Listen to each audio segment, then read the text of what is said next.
I woke up to the sound of something circling my tent, and it knew exactly where I was. This happened a couple years after I swore I'd never hike alone again. I kept that promise for a while. Life got busy, responsibilities stacked up, and honestly, I didn't want to face the woods after what happened. But time has a way of dulling fear. Eventually, I convinced myself that what happened back then was just bad luck, a one-time thing, something rare. So I went back. This trip was supposed to be simple. One night, not too deep into the forest, just enough to feel that quiet again. That was the plan. By late afternoon, I found a clearing near a dried creek bed. It felt right, open enough to see around me, but surrounded by tall trees that blocked most of the wind. I set up my tent, gathered some wood, and started a small fire as the sun dipped behind the trees. Everything felt normal. Too normal, and that should have been my first warning. As darkness settled in, the forest went completely silent. No insects, no birds, nothing. I remember sitting there, staring into the fire, realizing how quiet it was, unnaturally quiet. But that wasn't even the worst part. I brushed it off and went to sleep early, zipped myself into my sleeping bag, the faint glow of dying embers flickering through the thin fabric of the tent. I must have fallen asleep quickly, because the next thing I remember, I was awake. No gradual wake-up, no confusion, just instantly alert, like my body knew something was wrong before my brain did. I didn't move, I just lay there, staring at the ceiling of the tent, listening. At first, nothing. Then, a step. Soft, slow, just outside. My heart started pounding so hard I thought it would give me away. Another step, this time closer, then another. It was circling me. And that's when I noticed something that made my stomach drop. The footsteps were too controlled, too careful. Animals don't move like that.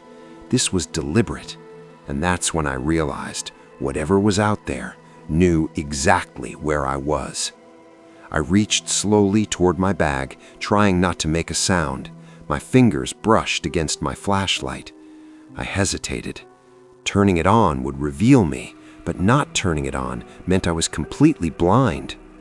The footsteps stopped, right behind my head, so close I could hear the faint crunch of leaves.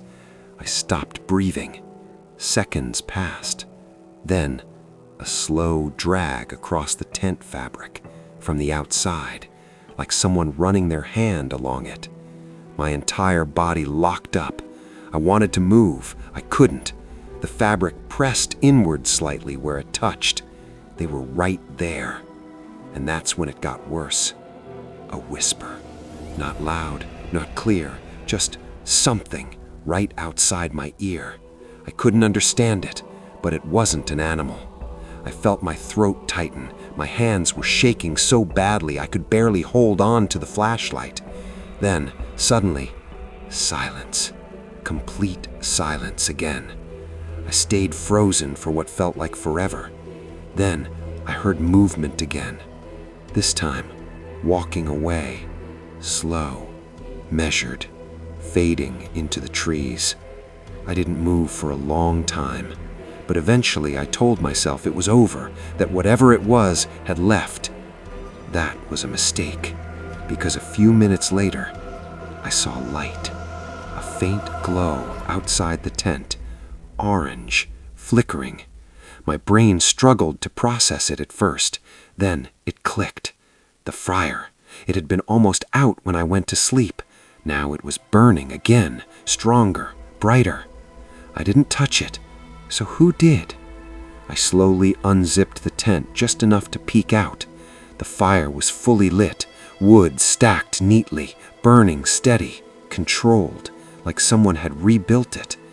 My chest felt tight again, because that meant one thing. They hadn't left.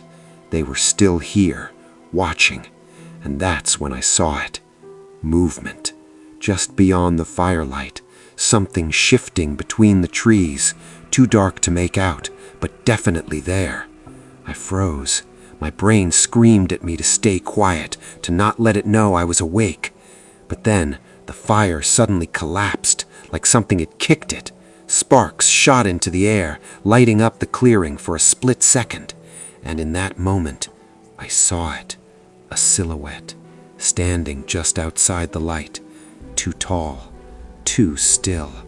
And then it was gone, like it stepped back into the darkness. My hands were numb. My entire body felt cold despite the heat from the fire. And that's when I heard it again. The footsteps. But this time, they weren't circling. They were coming straight towards me, fast. I didn't think. I grabbed my bag, tore the tent open, and ran. I didn't care about direction. I didn't care about noise. I just ran. Branches tore at my arms. Roots nearly tripped me every few steps. I could hear something behind me. Not loud, not crashing, just following, keeping pace. That was the worst part. It wasn't chasing me. It was keeping up with me, like it didn't need to rush, like it knew I couldn't escape. And that's when I realized something that made everything worse. I didn't hear breathing. Not mine, not theirs. Just footsteps, matching mine. I pushed harder, my lungs burning, my legs screaming me to stop, but I couldn't, because every time I slowed even slightly, the sound behind me got closer. Eventually, I saw something through the trees, a road, barely visible in the darkness, but it was something. I ran towards it with everything I had left, bursting out of the trees, stumbling onto gravel, nearly falling flat on my face. I didn't stop.